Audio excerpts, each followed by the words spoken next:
Alright, it's early Wednesday morning. Gonna go get her inspected at the place that eventually I was gonna have them do the swapping the ring and pinion to a lower ratio. I'm not doing that right now. Waiting for a few other things to happen. And so we're gonna take a little trip. I'm waiting for my air compressor to kick in so I can make sure that all the tire pressures are good. Everything else should be okay.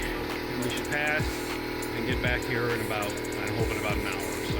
So we'll see you in a little bit. There she is.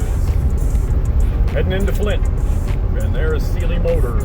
We're gonna pull in there and hopefully pass her inspection with some more than flying colors, I hope.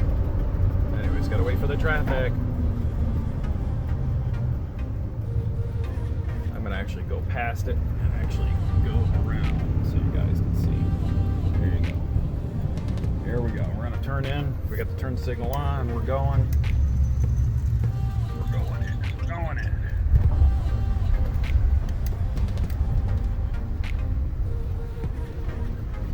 Alrighty. Boop. Full stop.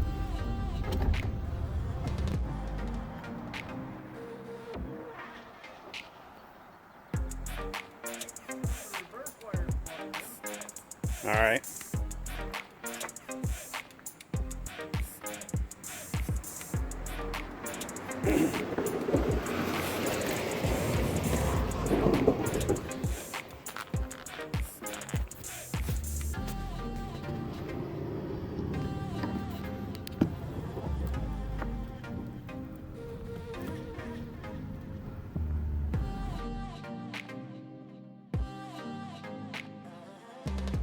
Inspection, the backup lights wouldn't work for some weird reason.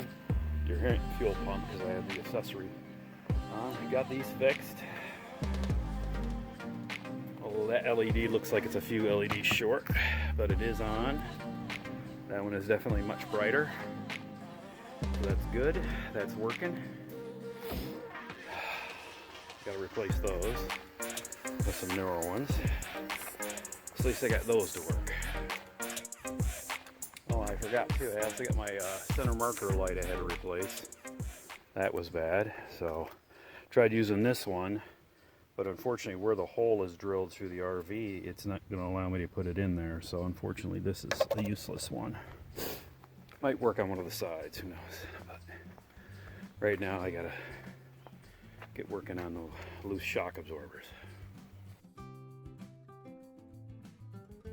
Wait, it says long hauler too. What was the first one? The first one, well, that was a 77 Tioga, and that one it was a Dodge 360, and she lost oil pressure in Daytona Beach, Florida on I-95. Oh man! And I didn't know it because it was dark and I couldn't see the fuel oil gauge. Yeah. And she did her best. And a quarter of the camshaft cracked off and went into the engine. Oh, that's fun. You want a little sticker on it, right? Yeah, I guess. How many miles you got? I have got, let's see, how many miles? 59,901. 59,901. There you go.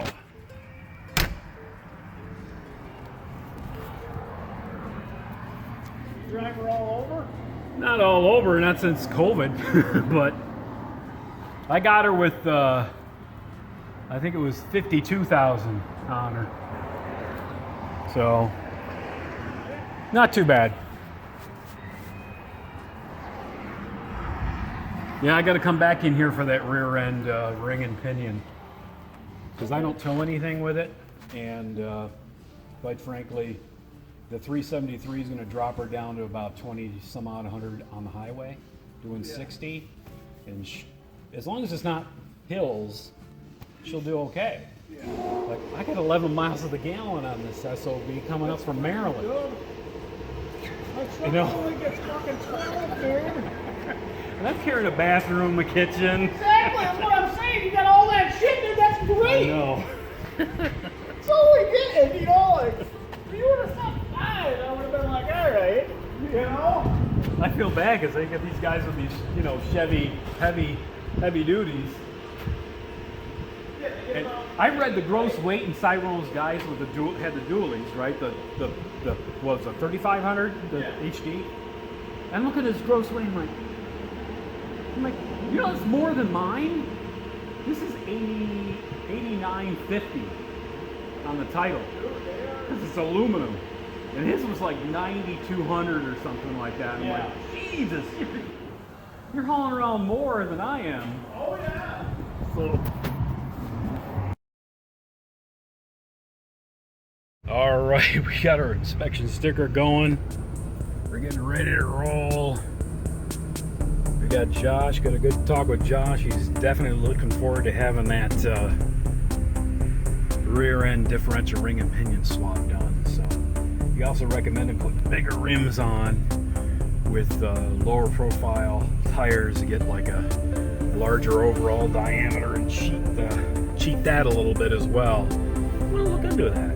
You never know, because these tires are getting to the point where they're 6 years old, and honestly, you're not supposed to be driving on RV tires that are more than 5. So, you know, we'll see how that rolls. Anyways, let's get back home. We've got our inspection sticker, and we're ready to roll. Okay, we got our, yay! We got our inspection certificate. That's awesome. Which is great. I'm gonna try to get under here. Oof. It's gonna be fun. Oof. To try to check out how the shocks held up. There they are. Oh, they've not held up too well. I still need to weld them better. I'd like to get really longer bolts and be able to put nuts down in through the top and be able to do that, but at least they're there. It looks like they're over there too, which is good. They're in place. But yeah, I need to scare them a little bit better off. Even though everything else is working pretty good, except for the fact that I've got one backup light that's not working again, but we're going to fix that with a new bulb.